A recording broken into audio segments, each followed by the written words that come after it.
So, ito yung reading mo for the 3rd week of October.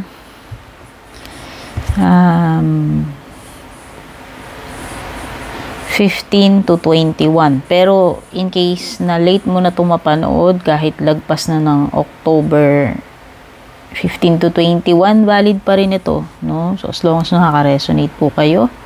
Hindi po ito personal reading, so pwedeng mag-resonate, pwedeng hindi. Kunin nyo lang ano yung tumutugma sa inyo, okay? I'm Purple Teen nga pala. Kung di pa po kayo nakaka-subscribe dito sa aking YouTube, please don't forget to subscribe. Paki-like and follow na rin yung aking FB, Instagram, and TikTok. Yung mga interesado sa personal readings, send lang kayo ng private message sa aking FB page. Okay? Yung link at details na kailangan nyo nasa description ng video. Okay. Taurus. Taurus, ang lucky day mo ay Friday. Paki-pause or rewind kung mabilis ako magsalita, guys. Lucky numbers mo 9, 51, 8, 13, 16 at saka 43. Tingnan muna natin yung overall energy. Tumatalon. Overall energy ng 3rd week of October ninyo is you are never alone. Baka kasi ang nararamdaman ninyo, Taurus, itong 3rd week feeling nyo mag-isa kayo, no? Walang karamay, no? Pero hindi daw. No? So, pag mga times na nafe-feel mo yan na you are alone, hindi. Ang truth ay hindi ka mag-isa. No? Pwedeng hindi mo lang ramdam, pero may mga, kumbaga, andyan pa rin yung mga tao na nagmamahal sa iyo. Hindi sila umaalis dyan. Pwedeng hindi mo lang nafe-feel, okay? So, ano naman yung possible outcome for... muntik ko nang makalimutan. Ibig sabihin din ito, Taurus, may mga times na pagkailangan mo ng assistance, yun, meron at merong dadamay or tutulong sa iyo, magbibigay sa iyo ng assistance. And, isa pa pala, kasi may mga tendencies na pipilitin mong kayanin yung mga bagay-bagay. And may mga times, indication itong card na to na hindi mo kailangan solohin lahat. No? May mga time na dapat mag-reach out ka sa iba, i-share mo kung anong load meron ka, ano yung nararamdaman mo, experience mo, etc. Okay? Yung possible outcome for 3rd week of October para kay Taurus. Mas maganda pala, guys, kung alam nyo yung Sun, Moon, Rising, Venus signs ninyo. Search nyo lang sa Google paano i-calculate yung birth chart nyo. Ililitaw lahat yung para mapanood nyo yung iba pang readings. Kasi malay nyo, sa birth chart mo, may Libra, example, may Libra, may Aries, no? So, ayun. Overall energy ng 3rd week ninyo. Taurus, Dragonfly Spirit, Truth Transcends Illusion. Ito na yung ito na yung moment na magra-rise up. Kung ano ba talaga yung authentic, ano yung genuine na mga tao sa paligid mo, lilitaw at lilitaw yan. This 3rd week, yan. Na kahit anong illusion pa yung dumaan sa'yo or pine-present sa iyo ng tadhana or ng mga ibang tao, alam mo yun, lilitaw at lilitaw yung katotohanan. Or at least, madidiscern mo, alam mo kung ano yung genuine sa hindi.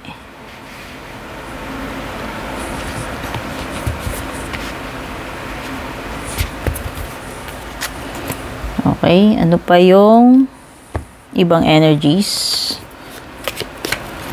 for Taurus? Nahulog to.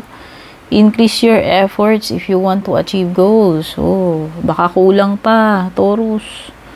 Konting pukpok pa, konting push pa, konting tiyaga, sipag pa para ma-reach mo daw yung goal mo this 3rd week of October. Feeling tied down, frustrated. Nako, may mga nakakadismaya, no? Siguro. May mga nakakadismayang eksena, pangyayari itong 3rd week. May mga tendency na mapu-frustrate ka or yung mga sitwasyon na, alam mo yon, hindi ka makaalis. Mga hindi kaaya-ayang sitwasyon or senaryo na hindi ka hindi ka makaalis.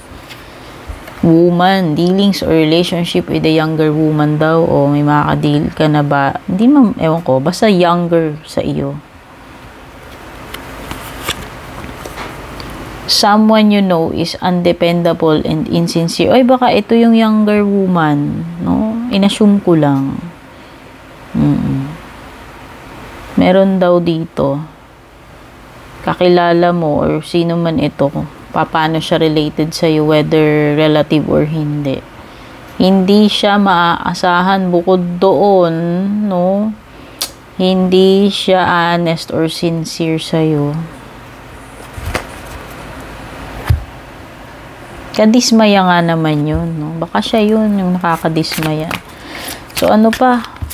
Pagdating naman sa tarot messages, 3rd week, Taurus.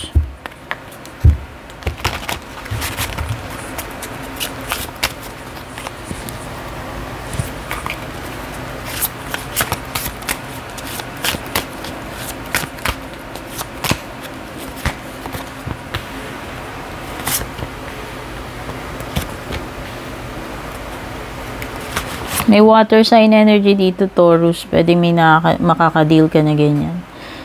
Cancer, Scorpio, Pisces, ayan. And meron din ditong Libra or Taurus.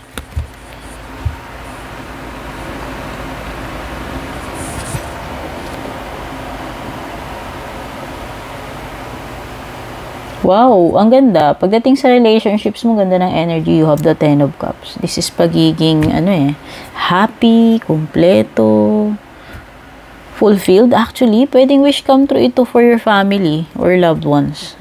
Isa yan. Basta, alam mo, feeling mo dito, fulfilled ka. Emotionally. And, hindi ko masabi sa material, pero more on pagiging buo, parang feeling mo wala ka nang hihilingin pa. In terms of emotional, In terms of emotional. Ayan, pagiging kumpleto. So, ayan, kung tinutukoy dyan yung pamilya mo, like asawa mo, anak mo, or kung wala ka pang asawa, anak, family, no? Mga family members ng pamilya. Like mga kapatid, magulang, pinsan, etc. Ayan. Happiness ito when it comes to relationships, no? Yoke of the Empress, so pwedeng pwedeng abundance, no? Para sa iyo. Itong abundance na to, hindi laging material, Parang more nasa-sense ko, itong pagiging abundant mo is yun sa spiritual and emotional side.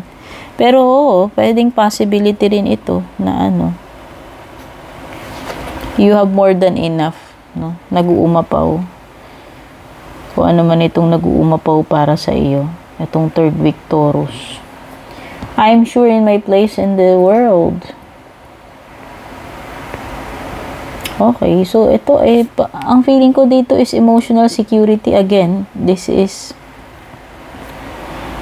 although King of Pentacles siya. Ay, sorry. Kala ko water sign to kanina, binanggit ko. Si pala to, King of Pentacles, Taurus, Virgo, Capricorn energy pala to. Hindi. Erase niyo yung water sign na binanggit ko. Kamukha kasi niya yung sa water sign din No?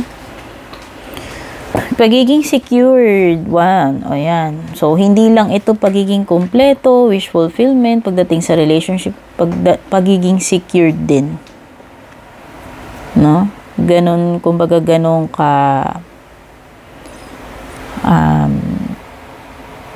ganun ka-stable and secured yung relationships ninyo, whether romantic, family, friendship, business, no? Oo. Parang at pagdating sa pera, parang secured. Itong third week mo, mukhang secured naman. Kasi meron ka ng Empress dito, meron ka pang King of Pentacles. So, ayan, wala kang mabigat na problema pagdating sa financial material, yun yung nafe-feel ko. Para dito, okay? Six of Cups, oy, merong dito. May namimiss, naaalala, whether kababata, o basta anything from the past na namimiss mo or naaalala mo. Ayan. Lang yan, medyo ka lang, feeling senti or nostalgic of the past.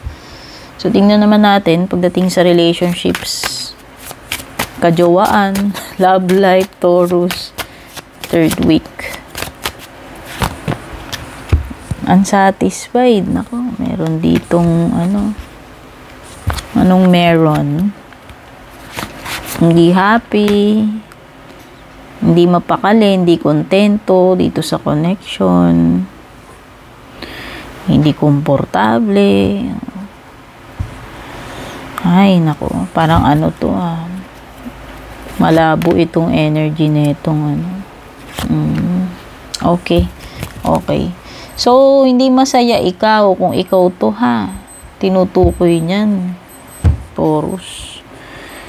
Mayroon kang relationship pero parang hindi ito yung feel mo na hindi pa ito yung the one. No? Yun yung malakas na feeling mo na yung destiny mo hindi ito. Pwedeng iba.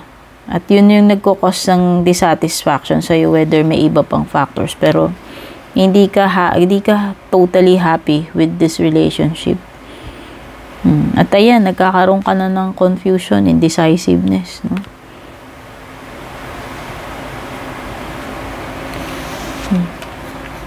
Feeling mo may kulang.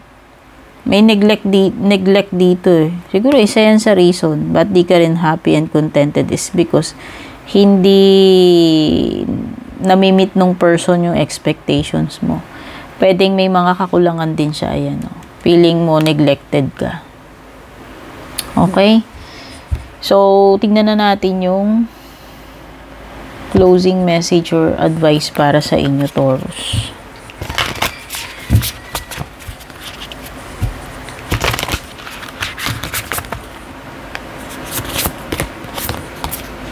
Valiant, courage, take action with passion daw. Hindi lang alam mo to, hindi lang to act, kundi with passion. Take note, no? Kasi iba yung ginagawa mo lang for the sake na ginagawa mo, kaysa doon sa ginagawa mo dahil yun talaga yung gustong-gusto mong gawin or love mong gawin or inspired kang gawin. Ayan yun. Okay, so kung may gagawin ka man daw, make sure, Taurus, na ginagawa mo yan from your heart, hindi dahil ginagawa mo mema lang. Okay? Kung ano man yung tinutukoy na yan, Taurus. Okay? Thank you, Taurus, for being here. Don't forget to like and share kung nagustuhan mo. Don't forget to subscribe sa mga hindi pa nakaka-subscribe. Take care and God bless.